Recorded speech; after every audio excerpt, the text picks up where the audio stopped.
Today I'm going to show you how to make a really effective, super easy to make penetrating oil out of commonly available products.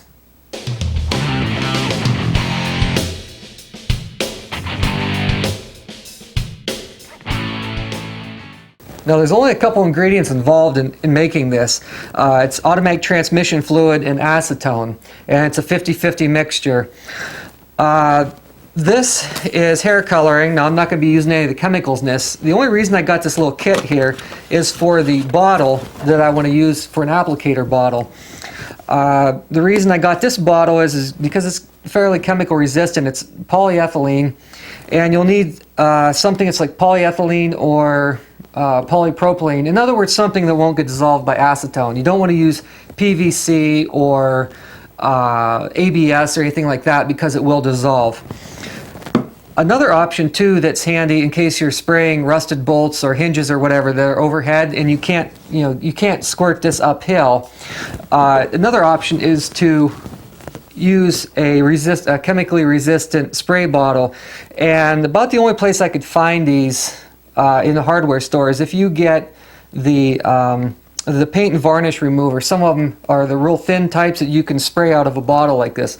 Now don't use a regular spray bottle that had detergent in it because seals won't hold up to acetone. But this is, since it's for paint and varnish remover, this can hold up, this can actually resist methylene chloride, which is much stronger than this. So if you need this mixture in a spray bottle, this is the thing you want to use. So what we're going to do here is just dump this chemical out of here and get rid of it. So open up the bottle here. I'm not sure what that is, but then I'm going to rinse this bottle out. Alright, the first thing to do here is to mix up 50-50 of each of these products. And I'm going to mix up 50 milliliters of each.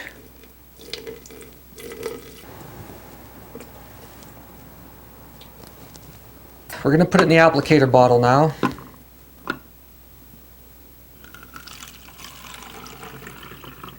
You'll see here how there's two different layers. So this is something, they don't really dissolve into one another or stay in solution, so you have to shake this up every time you use it.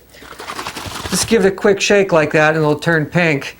And you do that every time you use it. Now a lot of people swear by this stuff.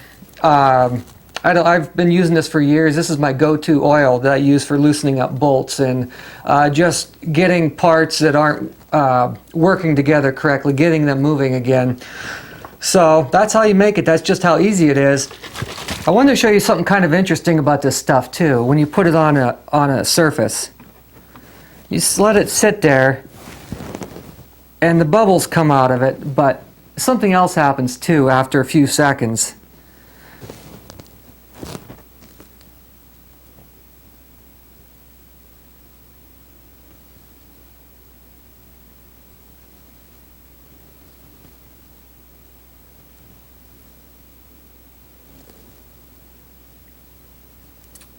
You notice that movement on there.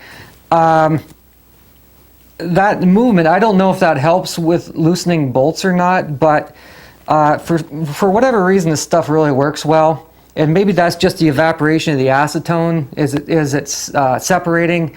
I'm not certain on that. But whenever the acetone evaporates, it does leave this behind, which is, of course, a lubricant. It's transmission fluid after all.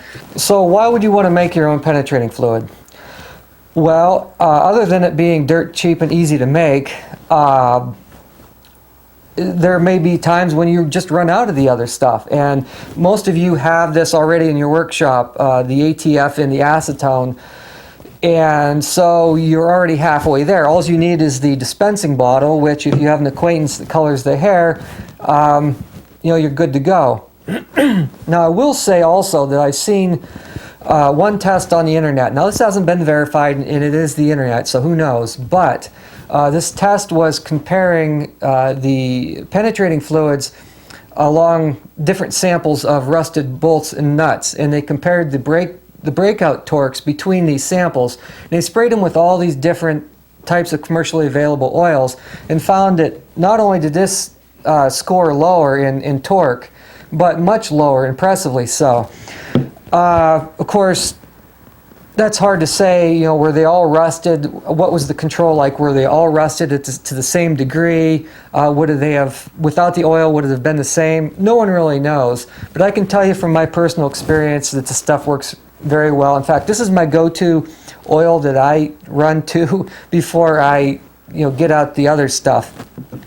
And if this stuff doesn't work, my next option is to get out the oxyacetylene torch, or the smoke wrench as we call it. And that's pretty much guaranteed to loosen up a rusted bolt. So I hope you guys found that helpful.